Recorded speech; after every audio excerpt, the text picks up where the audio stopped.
Hi everyone, welcome back to the channel. I'm going to start off today's video with asking you guys whether or not you think that this set works well together or it doesn't. I'm having very conflicting ideas on this one. One minute I like it, the next minute I'm like, oh my goodness, it just does not suit well. So let me know in the comments, I would really appreciate it. So starting off with today's video, of course, as usual, I'm going to show you guys the gel polishes that I'll be using.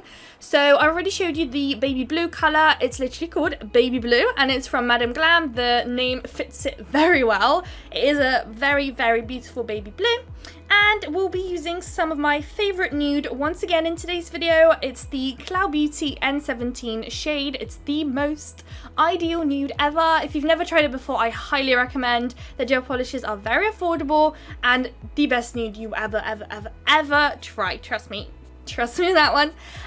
Right, so we're going to apply our base colors down first. So I'm starting off with 2 for baby blue nails. As you can see, the gel polishes are super pigmented from Madam Glam. A lot of them you can actually get away with just the one coat. I could actually probably get away with today's set with just the one coat. I did apply fairly thin layers, but if I applied a slightly thicker layer, I would 100% sure be able to get away with just the one layer, really. But you know, it's always good practice to do 2 layers, of course. So I'm going to apply the 3 nails with the nude, then we are going to pop this set into the lamp, and then I am going to, off camera, go ahead and do the second layer as usual, and then I always come back to you guys and show you which nail we are sugaring today. It feels like I haven't done a transfer foil nail design. This is kind of the reason why today's set kind of came about. I love doing transfer foil nails, and recently I thought I haven't done one, so I thought why not kind of dig out the foils. So the nail design itself was kind of halfway done when I decided to whip out the transfer foil that we're going to use later on in today's video, which is why I'm kind of having conflicting ideas whether or not it actually suits or not, because the flowers themselves are quite dark, and of course we used baby blue. So yeah, please let me know in the comments, because I'm just constantly fighting with myself. I keep asking my family members, my close friends, like, do you think it suits? And everyone has different ideas, so I'm not too sure which one to listen to. So I'm gonna, of course, ask you guys, because you guys are the most important ones to me, to kind of, you know, get the sets right. So as you saw here, I decided to sugar the blue nail. That one has been popped into the lamp now, and I've actually used a different kind of white sugar that I've came across in my drawers recently. So that one has a very nice greeny reflection to it. So when the light hits the glitter, it actually creates a really nice green little reflection. Sometimes in the camera, especially when it's quite far away, that nail in the background, it does kind of show that green little reflection that it has, which is really nice. I really like that effect on this nail. So now that the whole set has been cured, we are going to apply some transfer foil gel. So I'm applying that one on the 2 nude nails, and then we are going to matte top coat one of the nude nails and the last blue nail that we've got on them. So the transfer foil gel that I'm using is from Macart, my all-time favorite. It works really well for me. And the matte top coat that I'm using in today's video is from Venelisa, also another all-time favorite. I always use it. They also have these really cool refillable bottles. I think I showed them already before, but they're literally amazing when you're a massive nail fan and you just do nails non-stop. They're literally the best thing. And I think more companies should do those actually, because especially for like nail techs, because otherwise you end up with so many bottles, and it's best to just get one big massive bottle that you can just refill your bottles with. I think, personal opinion I guess there, because the amount of times I've had to order in bottles non-stop, and sometimes you don't realize how quickly you go through things, but when you have refillable bottles, that's literally great. So now that everything has been cured, I always like to leave my transfer foil nails in the background just to chill whilst I work on a different nail, so it kind of cools down a little bit so we can apply the transfer much easier than usual, because otherwise I always find myself pressing down and working really hard with the foil. But if I leave it in the background for a little while, cool it down, the transfer is so much more smoother and less hassle and issues really. So whilst that cools down, we can work on some crystal placements. So I've got this one full matte blue nail, and for this one I decided to kind of do a fairly simplistic crystal placement, nothing too special. I feel like you could probably do a little bit better than I did here. I really wanted to use this little long crystal, so I wanted it in the middle. And then I had this one size circular AB crystals, and unfortunately I didn't really think about it well, because the size of those AB crystals were a bit chunkier than I was expecting, and because of how chunky they were, I could only either have that long crystal at the top or a slightly more at the bottom. I couldn't really have it in the middle, so I had to make a decision. I ended up deciding to actually keep it a bit more higher. You see now here, I kind of decided to keep it a bit lower, then I changed my mind. It just didn't really feel right. So I did end up getting rid of one of the crystals at the top, pushing it all right up, and then yeah, finishing up the line. And then once we're happy, we'll pop it into the lamp. In case you're doing it the way I am right now, you do not want to put any rhinestone glue gel on the matte bit and cure it, because of course that will leave it glossy. So what I like to do often is, if I do get any of this rhinestone glue gel in an area where I don't want it, I grab a lint-free wipe and I just put some nail prep cleaner on there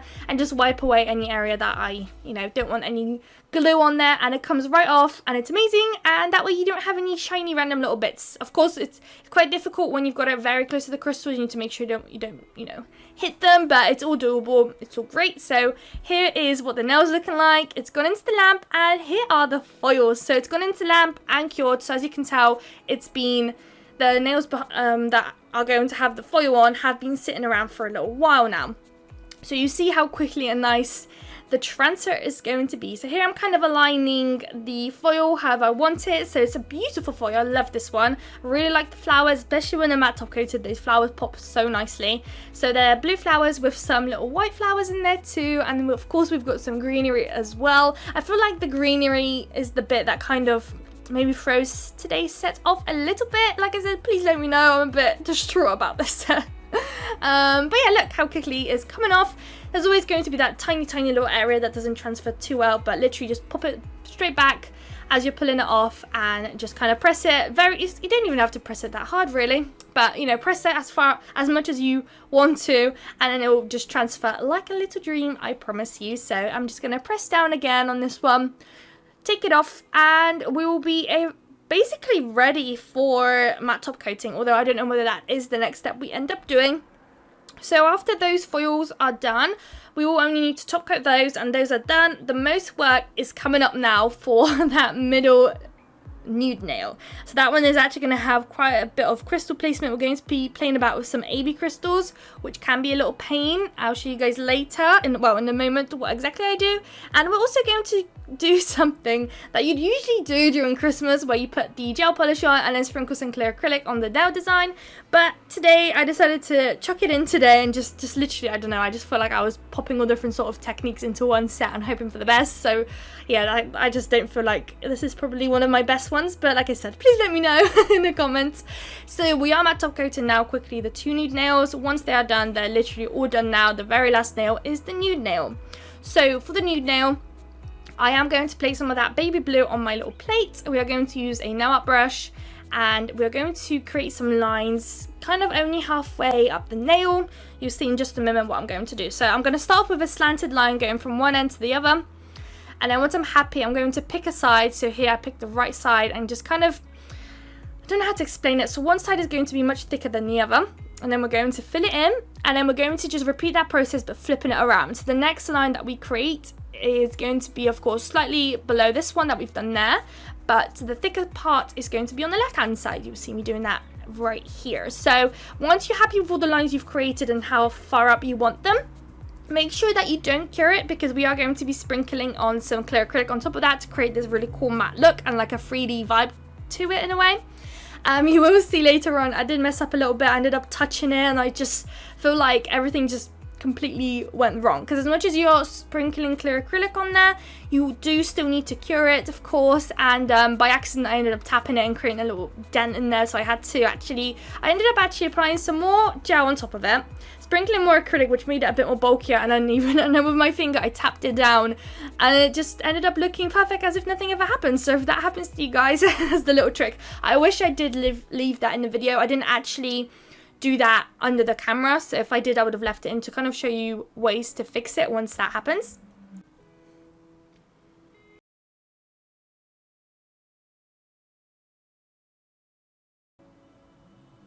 Alright, so I think that's going to be our last line now. So once that one's done, I'm going to bring out my clear acrylic, and the one I'm using, I always use this one because it's the only one I have, and it's a big old pot. I'm going to have this one forever, it feels like. It's my Glitter Bowers clear acrylic. So I'm just going to sprinkle it on, and you kind of want to sprinkle until you see that once you sprinkle the clear acrylic, it leaves the blue fully matte and not kind of shiny.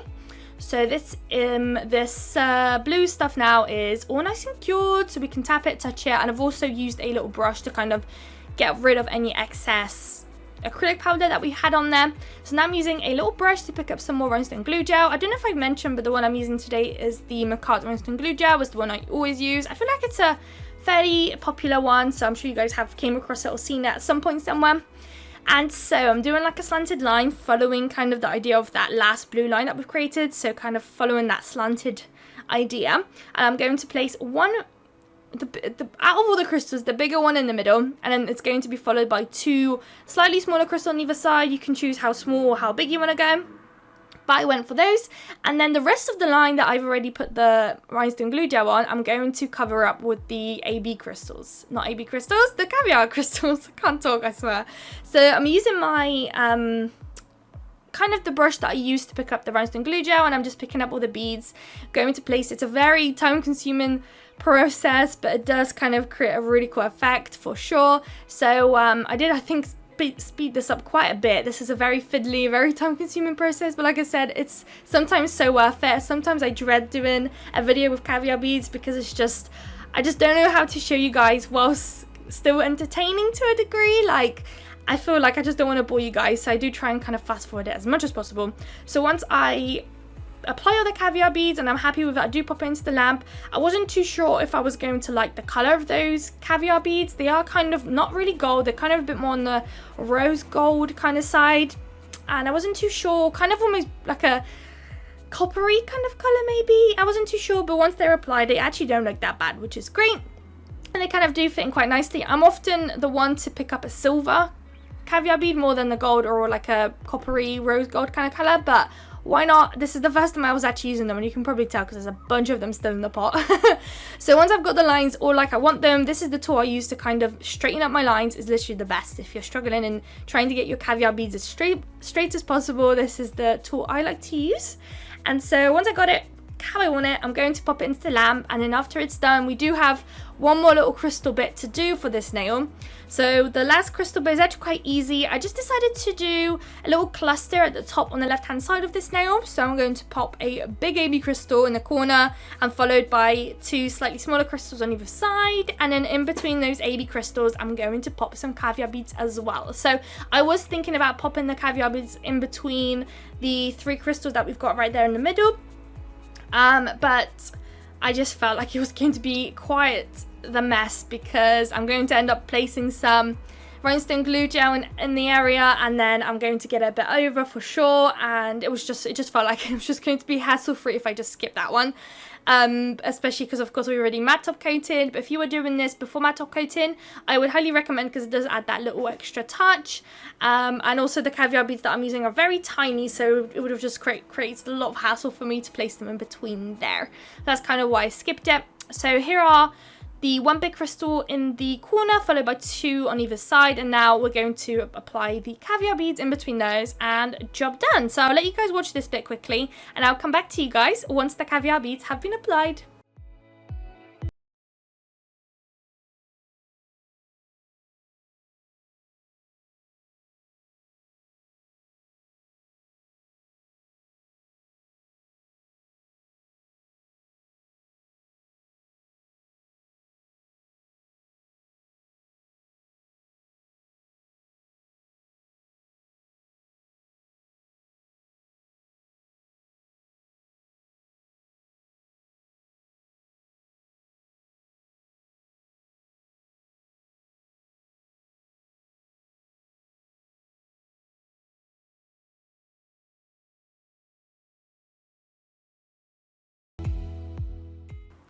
Alright guys, so we are finishing up with the Caviar beads now. We're going to pop it into the lamp, and here is the final results. Let me know if you guys liked it in the comments. Let me know if you think it works quite well together. I hope you liked the video. Please don't forget to like, comment and subscribe, and I'll see you all in my next video. Bye guys!